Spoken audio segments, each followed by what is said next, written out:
Professor Dr. Sanjeev Bagai. He is an eminent doctor, also a regular guest on our shows. Also with us, Dr. K.K. Agarwal. Thank you, both doctors, for joining us. We'll be joined by another guest. I'll introduce him as and when he does join us. Dr. Bagai, this is extremely disturbing at one level, but it also does not come as a shock to a lot of people, including, I believe, you and I, because this is rampant in different states and different hospitals. This case being unearthed, of course, could be just the tip of the iceberg, because illegal organ donors perhaps are all over the country, and this is just one case that highlights the matter. Do you think that the hospital, in this particular case, the Nani Hospital, the fact the CEO and the medical director have been arrested, does the entire responsibility lie with the doctors and the people who are in charge of the hospitals here? Is it completely their fault, do you think?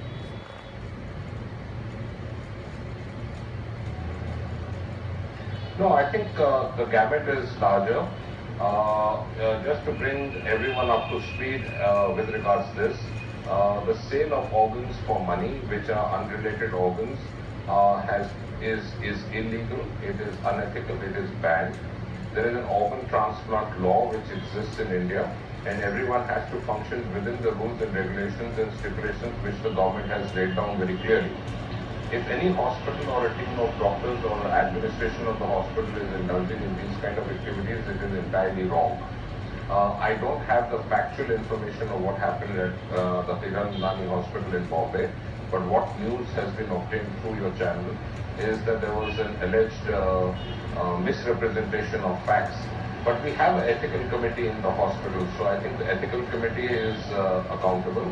The hospital administration is accountable. The team of nephrologists and the transplant surgeon are also accountable. I think what you mentioned as the tip of an iceberg, I think it's a clear case of supply and demand. We have approximately 8 million patients in India which exist in today's date, which require end-stage renal disease treatment. We are only doing about 3,500 transplants in a year, whereas our requirement to be met with a deficit is almost 35,000 transplants. So the number of transplants which are required is so many, and the number of transplants which are done are just 1/10. Therefore lies the problem.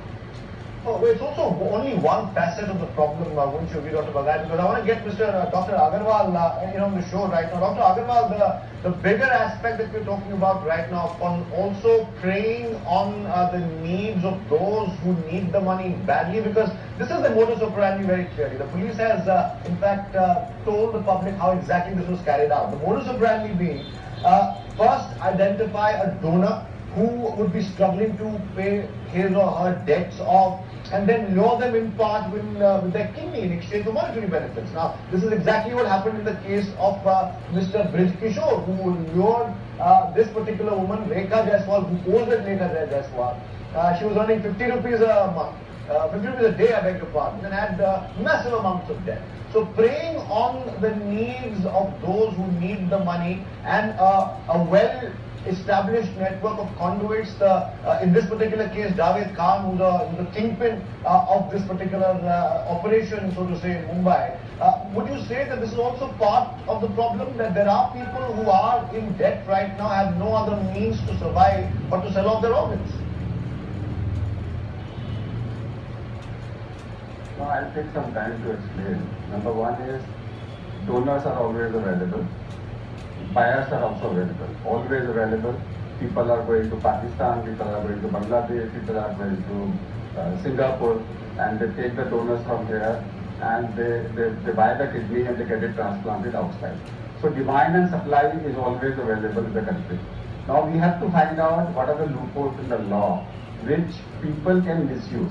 So today, it is very difficult for a doctor to get involved, because both the authorization committee and the competent authority, both the committees of the hospital, treating doctor cannot be a part of that.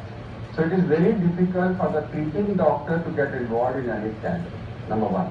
Number two, when it comes to unrelated donor, there is always an authorization committee of the hospital or of the district, whereas there are people from outside.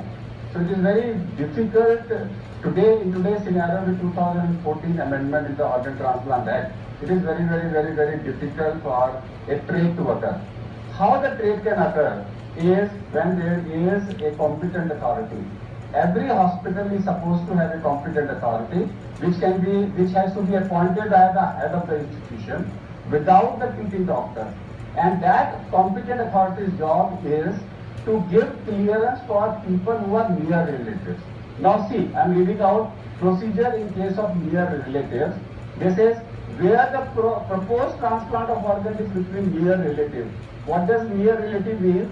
It means grandfather, grandmother, mother, father, brother, sister, son, daughter. Now to prove that, you require a documentary evidence, and the documentary evidence can be falsified in this particular case, Dr. This is what I'm trying to get at right now. In this particular case, all the details are falsified. Yeah, I know. I'm just adding this. Yes, go ahead, go ahead. No, this is what I'm telling. This is what I'm telling. This is what I'm telling. The loophole is you can falsify that he's my relation. You go to a village. In a village, everybody says he's my brother.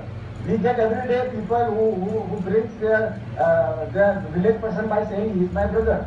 So if you say he's my brother, and if you falsify the statement, how will a hospital find out whether it is a real brother or not? If the certificate is wrong by given, say who can give a certificate? Tehsildar, sub-divisional magistrate, metropolitan magistrate, sarpanch of the panchayat, or similar other identified elected anybody. So therefore, if a sarpanch of the village can give you a false certificate, doctor will have no reason. That's the loophole. Therefore, and they say if you have in doubt, then only do a DNA testing. In near relations, if you want to...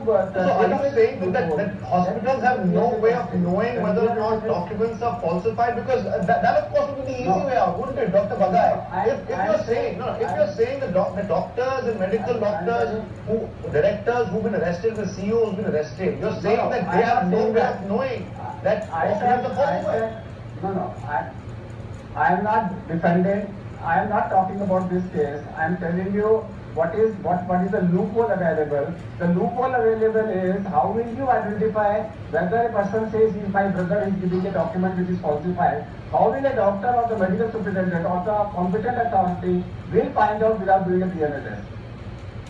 Okay, so Dr. Bagai, is it then just the loopholes? Because like Dr. Agarwal said right now, it's very extremely difficult for doctors and medical boards to ascertain and certify that the documents provided by whoever wants an organ transplant done are not 100% authentic. Now, there is no way of knowing, as we saw in this particular case. Aadhaar cards were falsified, marriage certificates were falsified, other documents were falsified. It's very easy for them to do that. But where does that leave hospitals and governing councils of those hospitals? Because if this could come to light here, there could be many other such hospitals who would have no idea that they've been duped.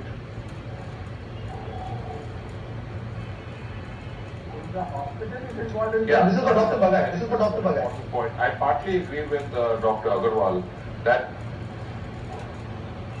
I partly agree with Dr. Agarwal saying that it's sometimes difficult because the documents as a trail which have to be generated can be manipulated or fabricated. But having said that, I am not going to go into the technicalities of the discussion of how the ethics committee and a competent authority works, because that's beyond the preview of this program. But there are certain examples of hospitals which are completely clean, and there are ways and procedures in which we scrutinize these documents. It is difficult, but having said that, you eliminate the chances to a minimum of catching these families which tend to fabricate the documents. Alright, so we also of course have known that a government notary perhaps possibly was involved in forging these documents. This of course is a big case that has come to light. Perhaps it will now propel authorities, be it hospital authorities or otherwise, to make sure they look into it and really see that more people are not duped with false promises. Thank you, Dr. Bagai, as well as Dr. Agarwal, for joining us on this debate. We move on now to another important story.